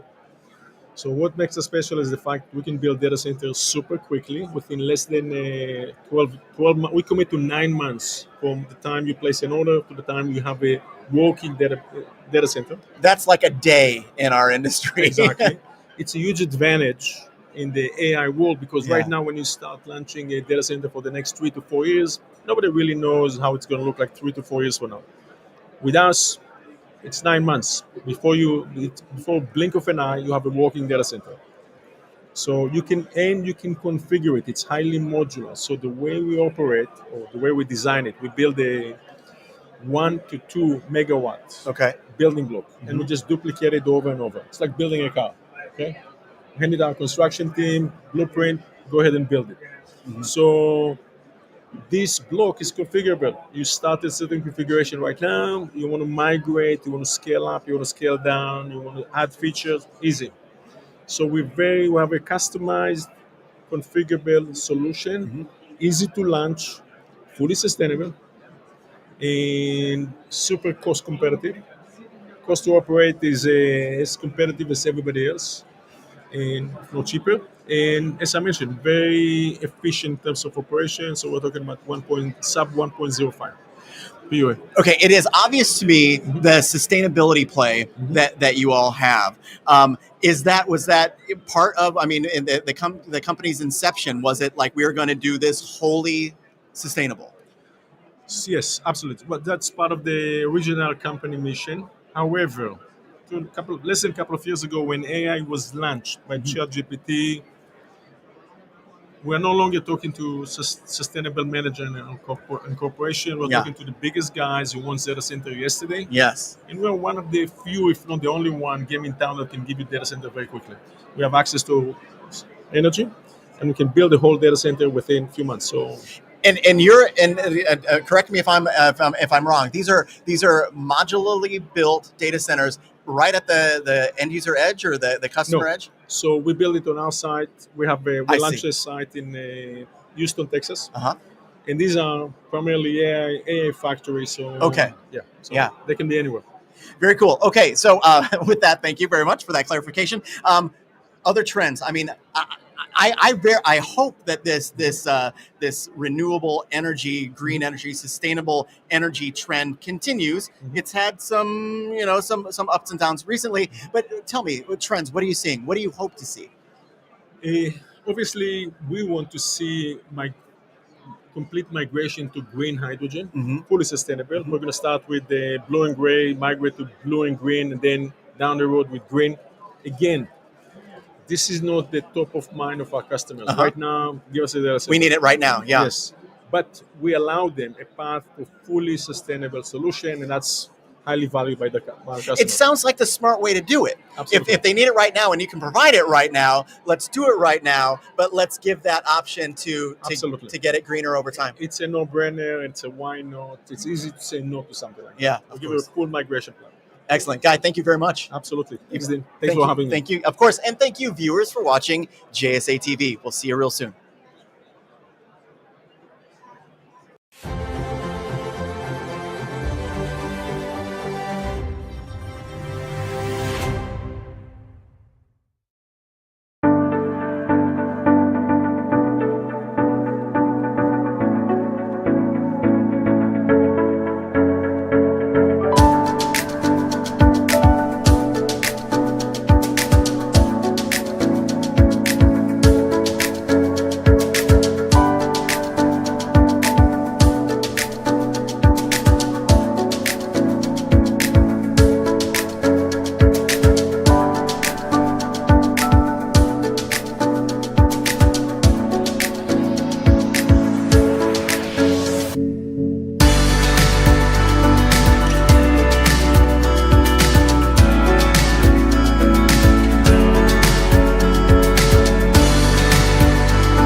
Welcome to JSA TV, where we're covering the latest news, trends, and innovations from thought leaders like my friend Mark over here from within the digital infrastructure industry. And we are coming at you live. We are live right now, Mark, so watch your P's and Q's. Thank you. Thanks from for the reminder. Data Center, DCD Connect in the Big Apple, New York. And here we go. And this is my co-host for the day, Mark Gusikoff. Mark is the Chief Certification Officer for the IDCA. Mark, welcome as always to JSA TV. And co-host for JSA And with you, as co-host long of as you're here. JSA Yeah, it's hard TV. to tell us apart most days. That's right. And also, physically, spiritually, all of it. The show, how's it going for you? Oh, it's, what was it, 3,500 people? It's Something freaky, like that? right? Packed. Yes. Packed house in New York. Really cool dynamics at play now where I think, 3 years ago was my first time coming. Okay. And that was my introduction to the industry. It was a great event 3 years ago. And I remember a lot more enterprise. I remember a lot more banks. I remember a lot more finance. Now the shift is changing. You're seeing a lot more cooling, a lot more high density. AI, got the nuclear guys from Oklo down there. So things are starting to evolve. We're starting to see this thing play out. Dude, that's exactly what I'm seeing too. It is that ecosystem that we always talk about. They're here now. Yeah. It's not just the enterprise. It's not just the developers. It's everyone from the cooling to the power. They're all here. And the whole ecosystem. It's everyone. Everyone. It's right. And we're like this now, which I love, right? It's a lot more fun because there's a lot more stories to tell now in the industry. Speaking of which, you're a bit of a globetrotter recently. Oh, yeah. Tell our viewers a little bit about what you've got going on with regard to the travels. And then I've got two really interesting words that I want to use with you in just a moment. Ooh, sounds like a fun game we're about to play. It's gonna be fun. Like so where you been and why are you traveling so much? Yeah, I mean, a lot of stuff going on in North America, as we know, but just came back from a little stint in London. Mm-hmm. And getting over there and seeing some of the positions that are happening there, it's not the same dynamics that are happening in North America. Right. I'm going to tell you a shocker. This was kind of the fun thing. So, I do a lot of work with Brian Smith, Idaho National Laboratory. We do this beautiful fireside chat where it's the two of us really demystifying what the nuclear position is for everyone. That's the word I was going to use. Let's do it. Okay. Demystify it, break it down. And we've got to be careful because we want to make sure that everybody knows what we're talking about. We don't want to be too high level. We don't want to be too low. But we want to make sure that the message gets disseminated. So I get there. And the first thing that I'm kind of seeing is a little pushback. It's not going to happen. Mm-hmm. This isn't going to be good. I don't think we want it. And I went back to Brian and I said, we're in trouble. Get ready for the rotten fruit to come out because we're going to get some pushback on this. Of course. And I got a little more. So we do this panel and it's packed house. Everybody's there. And I'm hearing a lot of things on, a lot of cooling consideration. People, the cooling play is very big over there. And then I started hearing more about the natural gas position. Yes. But not like we are here. Like here, it's a very hot topic. Got front runners that are really looking for natural gas as that bridging deployment. So we start to talk about nuclear and the heads are nodding and I'm like, wow, we've really got this audience. Okay. This is interesting. This isn't what I walked into the country feeling. This is something new. This is a little different. And I asked a question, quick show of hands. How many people in the audience feel that nuclear is the viable option to get us over this hump, to get into the next industrial revolution? And about 10 hands did not go up. So most of the people raised their hand that this is a viable option. Yeah. Brian and I looked at each other like, man, thank God we're not going to get stuff thrown at us. We can put the crash helmets away. Then I thought, I got an interesting question. Something else that I'm seeing, which is a really neat dynamic. This one's going to shock you. This is that thing I told you. It's going to be surprising. So how many people of you believe that natural gas is that thing that will get us to the position for nuclear when we're there? And only about 10 hands went up. So we're here in North America, and we're seeing natural gas as a real viable option. You got places like New York, right where we are, Pennsylvania, Texas, where natural gas is very plentiful. I had to start thinking about this from a different lens, that most of that natural gas coming out of England came from Russia, and the power got shut off the valve got shut off. Geopolitical is a real geopolitics. thing. Yeah, right. Exactly. Exactly. But we've got to be thinking about this. We've got to stay on top of it, and not just go, well, yeah, natural gas is your option. It may not be for everyone. We take that for granted. Just like solar here, we've sort of laughed about that. In New York, you're not going to have solar very often.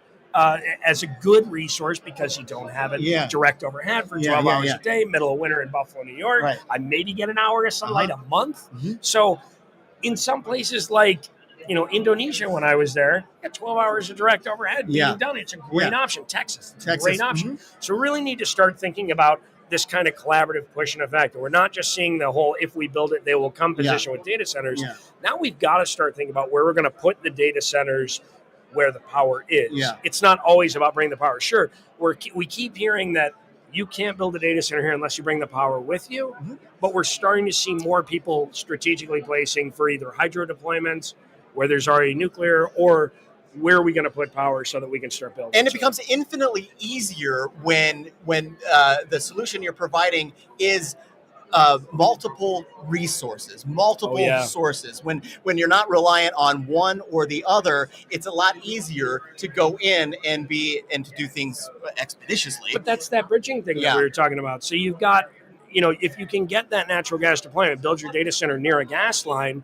And I think, if I remember right, not to keep throwing Oklahoma, but Brian Gitt actually just wrote a really good paper on that whole bridging strategy. It's also something that we're talking about, and with the work we're doing at INL and DOE, that this is something that's starting to come together. That they're recognizing that is the bridging piece in order to get us there. Then once you have it, you've got on-prem backup gen with natural gas. It's already there when you're ready to put nuclear into place. So, okay, I want to dig into the nuclear conversation just a bit more because, I think you would probably admit your panel in London, you had an easy house to talk to about London. I grew up in a house where, in fact, I was talking to my mom and dad, rural Indiana, by the way, about data centers and data center builds and power and stuff like that. And I said nuclear, and my dad, 70-ish.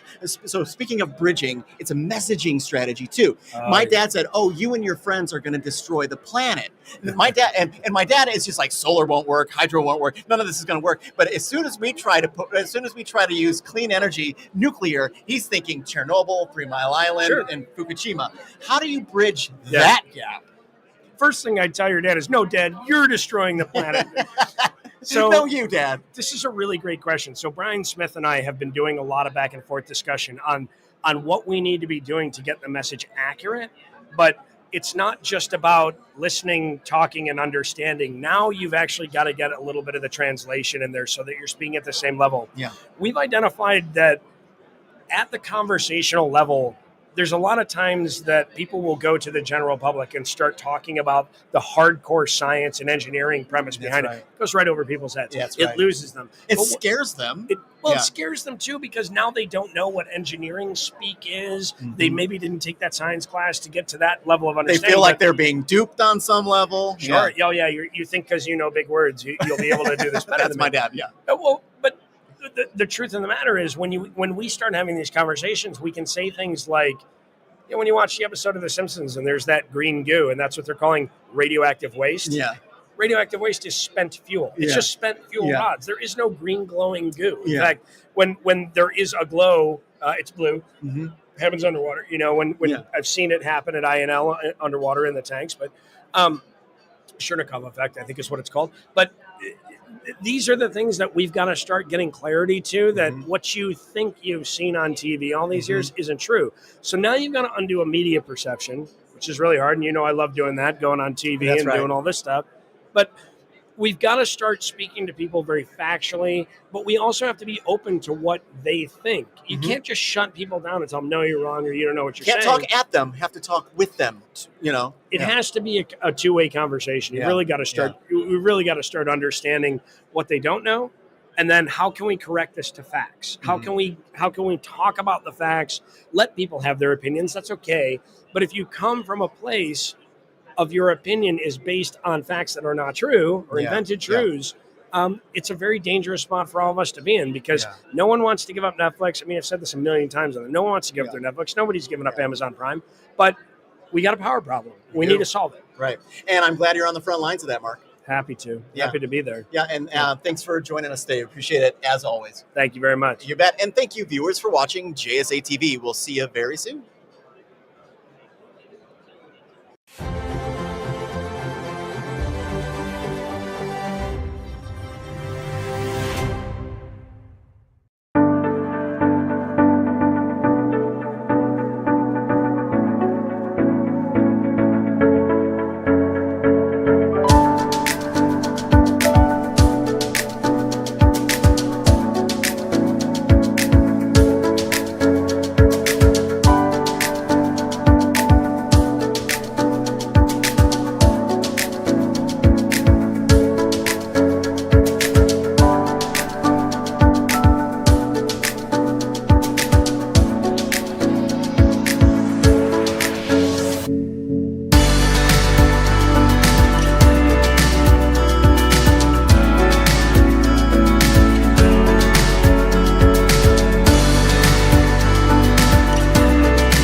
Welcome to JSA TV, where we're covering the latest news, trends, and innovations from thought leaders from within the digital infrastructure space. And we are coming at you live. That's right, we are live right now, no pressure, from DCD Connect in New York City, New York, at the DCD Connect event. And it's going, from my seat anyway, back here on this balcony, things are hopping. Hustling and bustling down there. It really is. And how's the event going for you? It's been beautiful. This is my first time at DCD Connect.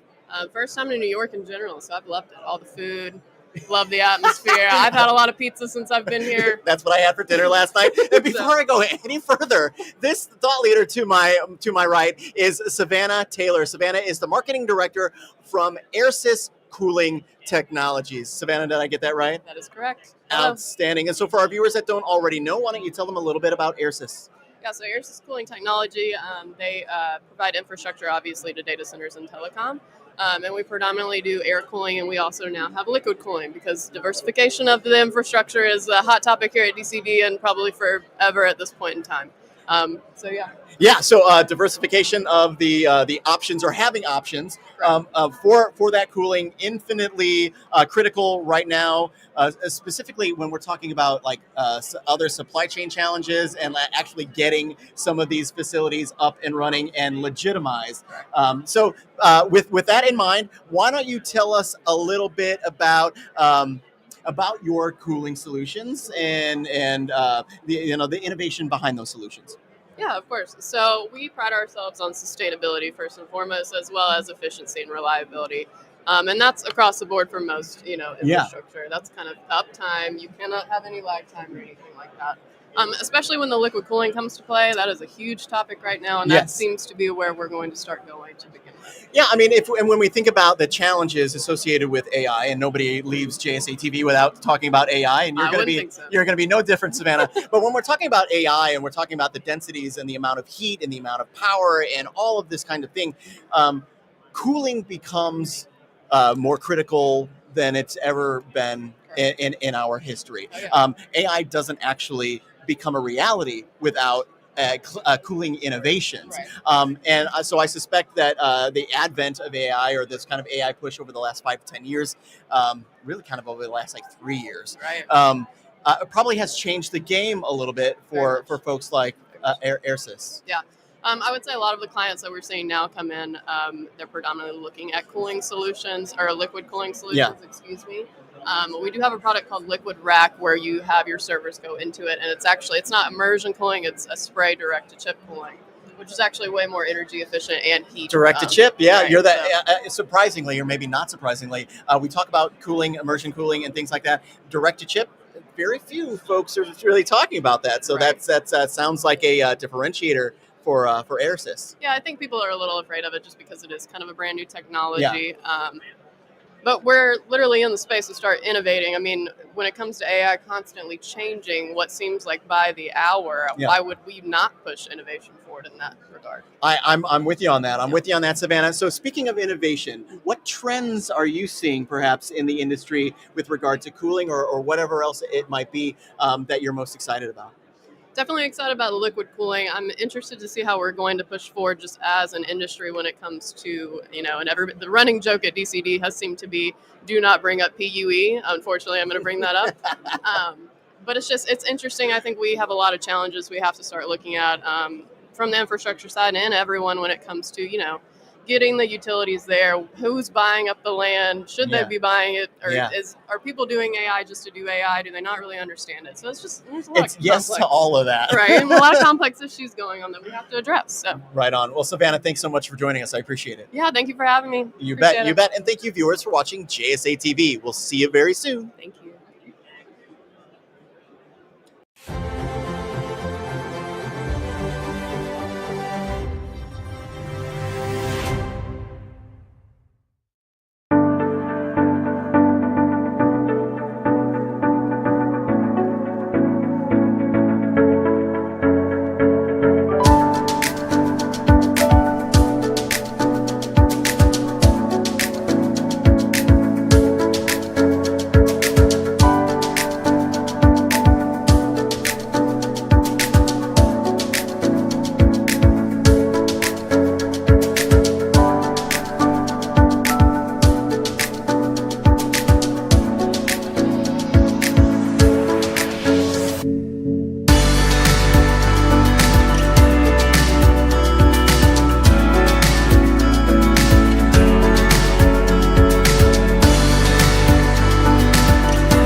Welcome to JSA TV, where we're covering the latest news, trends, and innovations from thought leaders like this guy to my right from within the digital infrastructure space. And speaking of this guy to my right, this is Andrew Weber. Andrew is the founder and CEO of Digital Power Optimization, or DPO.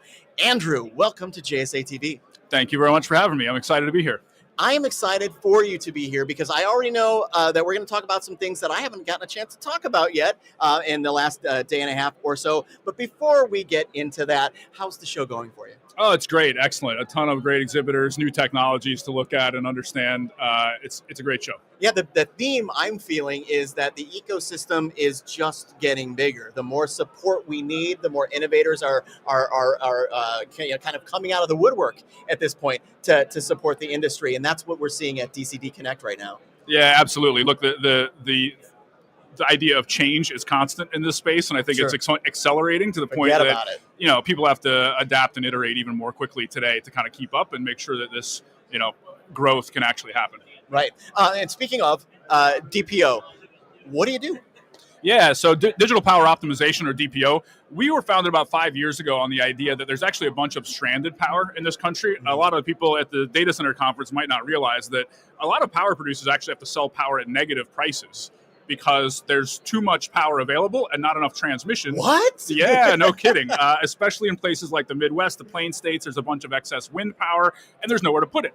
So Digital Power Optimization's thesis was that we should bring data center loads out to where the generation is already taking place, instead of siting it just wherever it might be convenient for data centers. So again, the idea of optimizing a generation asset, optimizing the existing substations and the existing network that already exists and it is operating today, and tucking our data centers in and around that footprint to not cause so much disruption by building a huge, massive site all in one place. Okay, so I'm going to go off script now. Sure. We have the cat's out of the bag. You mentioned the optimization. Yeah. That feels like the theme or of your mission at DPO. It's like taking what already exists and making it a lot better. That's exactly right. Again, I mean, there's substations with excess capacity where you could go site 20 megawatts, 30 megawatts, 75 megawatts of a new data center load, either firm or flexible load, depending on what sort of backup systems you've got. And again, that's very different than the 2 or 3 or 5 gigawatt facilities that people are talking about today. But you can get faster deployment times by using stuff that's already built, it's already energized, it's already been constructed. And again, it's often cheaper because you don't have to go build all of that stuff from scratch. Yeah. And so what about, this is, again, we could do this for an hour right now, but we don't have an hour. Fair enough. Next, so what about those facilities, that infrastructure where the grid is already overloaded? How do you help there? Yeah, so that's a good question. And again, I think being thoughtful about where these data centers go and what size they're being built to is an important consideration. And then, of course, you see exhibitors at this facility, this conference, talking about changes in cooling infrastructure, cooling technology, different software that helps kind of analyze and figure out how best to use power in a given facility. Likely powered by AI. Also, exactly. AI is making itself better at managing. Yeah, right. It's solving its own problems. That's right. Yeah. So I think, again, there's a lot of solutions that are coming forward. And again, I think the idea of being a firm load where you want 5 nines of uptime, I would like to see change a little bit, where people start to realize that you can attach a big load to the grid if you voluntarily turn yourself off for 1 or 3% of the year and go switch to your backup systems, which is not something that's been done traditionally, but it's going to be more important. And you can get data centers sited more quickly if you're willing to not be a firm load during peak hours. That's a fascinating concept. And again, we didn't even talk about this before, but there are lessons to be learned from kind of smart cities and how we have used some of those IoT devices to kind of determine where the power should be and where it doesn't need to be, and how to optimize that. You guys have kind of really, what you're doing is kind of that on steroids. That's what we're trying to do. Yeah. And again, I think, the idea of different hours, different electrons have different prices and values at different times of the day and different locations. That sounds like a sci-fi novel. It's true, and that's the way the grid works. And I guess a lot of people just haven't really thought about that. And so being a load when it's cheap and not being a load when it's really expensive, and again, that helps society at large by making sure that the grid networks don't get jammed up or cause brownouts or blackouts by just being more efficient and going away when the grid needs you to go away. All right, Andrew. So last year I bought a Volvo XC60 hybrid. Yep. And when I contacted my local utility, they said power it at these times because it's cheaper for us to provide you that power at that time. It sounds kind of like what you're talking about as well. It's very similar. Yeah. Again, I think there's the price of power day to day, and then there's the cost to interconnect in the first place. And if you say, I'm going to put a 100 megawatt load on here and I need the grid to serve me all year long, no matter what, well, certain resources have to be created and allocated to make sure that happens. If you say, I'm going to connect at 100 megawatts, but I'll go away for 1 to 3% of the year when things are really, really strained out there, I'll fire up my backups, my natural gas or whatever I've got. I'll draw my batteries. I'll go away so the grid doesn't need to supply me with power. Much quicker connection, much easier for that utility to connect you because it doesn't need to support you during the times that are most critical for it. So much like your car, the charging, or even your thermostat, right? The regulation of thermostats. Yeah, right. Again, use the power when it's cheap and available. When it's really expensive and society needs it elsewhere, you reduce that or you find your own power as your backup. So again, being more thoughtful about how to interact with the grid. Okay, and the word you haven't and had every right to use the whole conversation is sustainability, because this feels like a sustainability play too. That's right. And again, I think anyone would say that if you've got something that's already built and you can go make use of it, it's that whole reduce, reuse, recycle sort of concept. I mean, yes, right, exactly. It's already there. And not to mention some of the generation is actually being curtailed. That's what really blows my mind is you've permitted a solar asset or a wind asset, you've financed it, you've constructed it, but then you're not operating at a max capacity. Why? Because you have nowhere for the power to go. That's a travesty in of its own right, which is you've got these resources that are capable of doing more, but we don't let them because our systems aren't designed for it. So bringing a load out there solves kind of two problems with one. Allows you to clean the plate, right? That's right. Yeah, no, that's fascinating. Unfortunately, that's all the time we have. Andrew, thank you so much for being here. Thank you for having me. Great conversation. You bet, absolutely. And thank you, viewers, for watching JSA TV. We'll see you real soon.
Welcome to JSA TV, where we're covering the latest news, trends, and innovations from thought leaders from within the digital infrastructure space. And we are coming at you live. That's right, Gori. We are live right now from DCD Connect in beautiful New York City, New York, at the DCD Connect conference. And the thought leader to my right is Gori Pathar. Gori is the Chief Commercial Officer at GPC Infrastructure. Gori, welcome to JSA TV. Thank you so much for having me. Of course, did I get the name correctly? You know what? I felt real good about it. That was absolutely perfect. Yes, Yeah. absolutely perfect. How's the show going for you?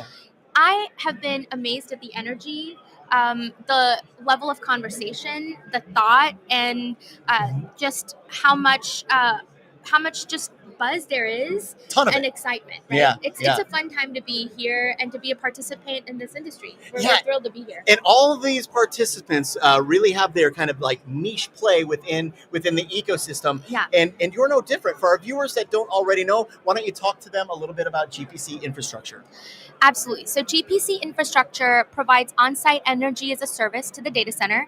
We do this by owning and operating natural gas generation, and we provide power to the data center under a long-term power purchase agreement. We are experts in energy, and we are backed by energy private equity, and we are here to be a long-term solutions provider for power and bring that as an easy button to the data center industry. So I love the easy button analogy very, very much as a marketer. I think it's perfect. Yep. Okay, so energy. A lot of people are talking about energy as it relates, because without it, everything, all of the cool stuff, all of the real sexy stuff that we talk about in the industry, that it doesn't happen without energy. And one of the things that you all are doing is that on-site power generation. Talk to us a little bit about that.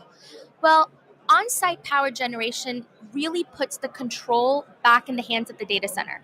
So the data center now has the option to decouple from utility timelines. They can grow at the pace of the ramp use for power for their tenants, right? They can be modular in how they can access power and grow. And more than that, they have a lot of optionality in trying to bring a sustainable angle to that power consumption as well. And I know for a lot of the discussion here has been, is natural gas sustainable? Can this be a sustainable option? And we believe that not only can natural gas be sustainable, but it can be responsible, and it gives a lot of flexibility to the data center in how they plan and grow from a power perspective. I'll tell you this, as the publishers and creators of the Greener Data books, the sustainability angle is something that we are all very, very passionate about. Yeah. And it does sound like we might share some of the same passions with regard to with energy consumption and sustainability. Yeah. Well, I mean, here's the thing. Natural gas is an enablement tool for making sure more renewables stay on the grid. Natural gas power generation is honestly the best load following fuel that we have. A lot of the demands of the data center industry are allowing coal to stay on the grid a lot longer, right? And coal to gas switching has been the biggest contributor to emissions reductions that we've seen in the last decade. So by having more natural gas on the grid, we're not only allowing coal facilities to be retired, reducing our emissions, but it also allows more renewables to be on the grid and operate and run. And from a data center perspective specifically, on-site generation with natural gas gives you the option for waste heat recovery. We believe if you're going to use natural gas and you're going to have thermal energy, Gori, I couldn't wait to talk about this because I'm fascinated by this. Yeah. Yeah, make it the most efficient option you can, right? Make it the most efficient generation and get every ounce of energy from those MMBTUs that you possibly can. So is the heat reclamation, is that a reality today? Yeah, absolutely. There's industries like refiners, pulp and paper mills that have standardized the use of waste heat recovery from power generation and reusing that for other internal applications. And so from a data center perspective, there's a option we talk about with our customers, which you can take a 35% efficient system, which is a simple cycle generator, or 60% efficient system, which is a combined cycle generator, which is using some of that waste heat and running it through a steam turbine. But we can put it through an absorption chiller and make it an 85% efficient system and provide a cooling stream to the data center, a chilled water loop effectively, in addition to power, right? So we can basically be 85% efficient. We can make our emissions profile over 40% less carbon intensive relative to the grid. And we can provide not just energy in the form of power and megawatt hours to the data center, but we can also provide a chilled water loop or a cooling stream to the data center that they can use to then offset the electric chiller usage of that's inside the data center. They can offer more compute to their end users, and they can have CapEx and OpEx savings by effectively using a waste stream that is already coming from an on-site generation system, right? So having access to on-site generation gives this option to the data center that doesn't necessarily exist if you just have reliance on the grid, which is obviously a necessary and critical component. Yes. But I say, why not have more options in how you consume power? And if you're using on-site generation, make it the most efficient you can. Gauri, we're going to need to do this again. Okay. Because I feel like we could spend the entire afternoon just talking about that. Absolutely. But unfortunately, we don't have an entire afternoon. Oh, okay. But what I would like to do is to leave our viewers with one final thought from you, and that is if they are considering on-site power generation, but don't know where to start or where to begin, how does that happen? Yeah, I mean, there's a couple of big questions to answer, right? The first is, if you decided to get natural gas and you want it to be on site, you've got to think about, can I get the gas? And number two, can I get the air permit? So from a gas supply perspective, we have many, many molecules that we produce. The U.S. produces quarter of the global gas in the world. There's highly reliable pipeline networks to move the gas where it needs to be consumed, from interstate pipelines to intrastate pipelines to local distribution networks. So for a site that's thinking about gas, you need to think about the proximity to the pipe, right? Can you access the pipe? How far away is it? You need to think about whether that pipe has capacity available. Can you get firm transportation or interruptible transportation to move the gas? Then you need to think about, can I get the gas itself? And that supply can come from a producer or from a marketer, right? So there's kind of those three components. Then there's ways to think about, can I manage my volume volatility? If there's a ramp, maybe you want to manage that through a contract that allows you to stage into the supply. Maybe you want to have a reliability solution where there's storage as a component of this, and you can access storage to be able to access the gas. And then you may have also price volatility you want to manage. So there's multiple considerations and a portfolio approach to be able to access gas supply, but these are some of the things to think about. And then when you're thinking about an air permit, right, you need to be able to one of the things there is the country is governed by the Clean Air Act, which governs criteria pollutants under the National Ambient Air Quality Standards.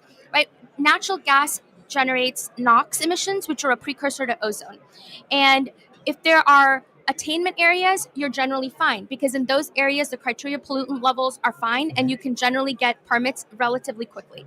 If you're in non-attainment areas, these are places where the criteria pollutant levels are such that they're trying not to make it worse, right? They're trying to make it better. So trying to get permits in these areas can be more complex, and that's a more complicated process, can add time and cost to the whole endeavor. So these are some important questions to think about. And, obviously as people that do this is part of what we bring to the table, is helping to think about all of these components of the value chain and offering the entire solution together. Gauri, one of the things I love most about my position is that I get to talk to a lot of people and I get to learn a lot. I think I probably got educated more in the last 10 minutes than I have in the last 2 days. Thank you so much. I appreciate that. Thank you very much. I really appreciate the time. Thanks a lot. Hope everyone has a great rest of the day at the conference. DCD Connect in New York City. Absolutely. Thank you very much, Gauri. Thank you. And thank you, viewers, for watching JSA TV. We'll see you soon.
Welcome to JSA TV, where we're covering the latest news, trends, and innovations from thought leaders from within the digital infrastructure space. And we are coming at you live. This is, however, my last live interview of the day. And I've got my new friend, Mr. Zach Bobroff. Zach is the CPO of AMI on the right side of me. He's in the hot seat for the final interview of the show.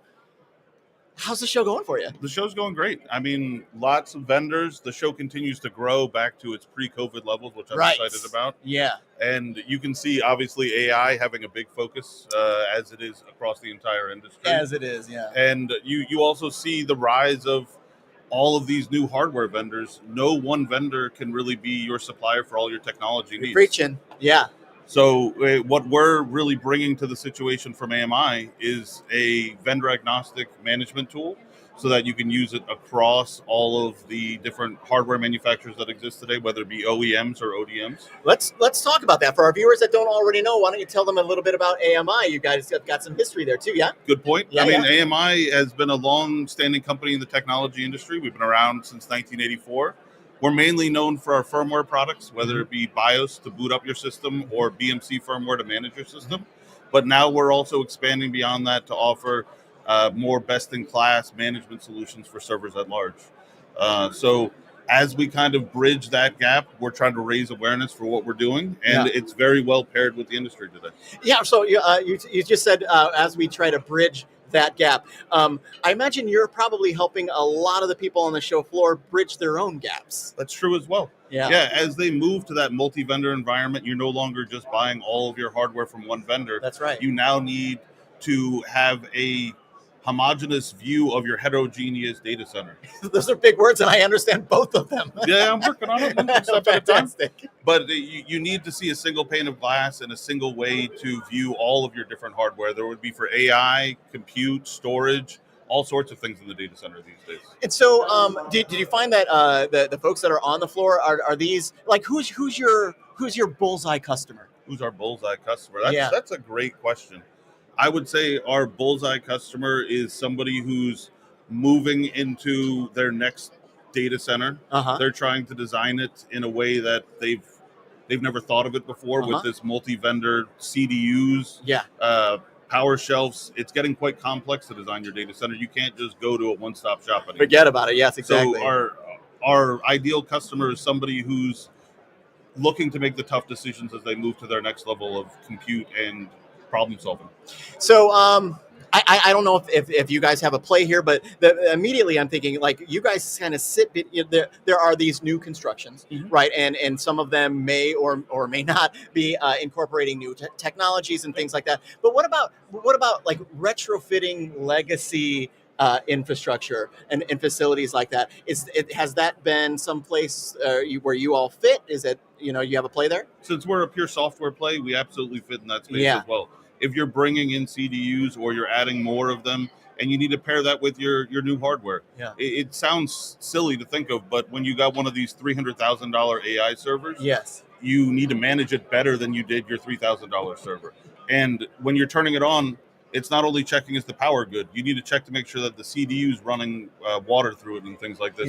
So it becomes a more complicated scheme that you need to solve, and with these types of solutions, it makes it easier. Outstanding. Okay, final question. Let's get out our crystal ball. Where's it all going? Because I'll be honest with you, Zach. Maybe 50% of what I'm hearing from folks in that seat is still maybe a couple of years down the way. Where's it all going long term? A very good question as well. I mean, the infrastructure of data centers has been growing at a rapid pace that I don't think anybody can keep up with, let alone follow in totality, right? So where is it all going? It's going to be a bumpy, rough ride that we're all going to get dragged along. But you're going to need solutions, and you're going to have to look across the entire industry to find them, because, again, no one vendor can be your provider for all of your needs in general. So I would say it's going to take a lot of conferences like this, a lot of group thought and innovation amongst the industry to figure out where we're going. But it's going to be going faster, stronger, better, and everything like that. Yeah, your analogy, we're going to be getting kind of dragged along. That's true. Yeah. I mean, because it isn't a race anymore; it's a relay, and every one of these people have a play within the ecosystem, yourselves included, and we all have to have our together in order for the next person to take it further. So, hey, listen, thanks for being here. Thanks for being my final interview of the day. I appreciate it. Absolutely. Thank you. You bet. And thank you, viewers, for watching JSA TV.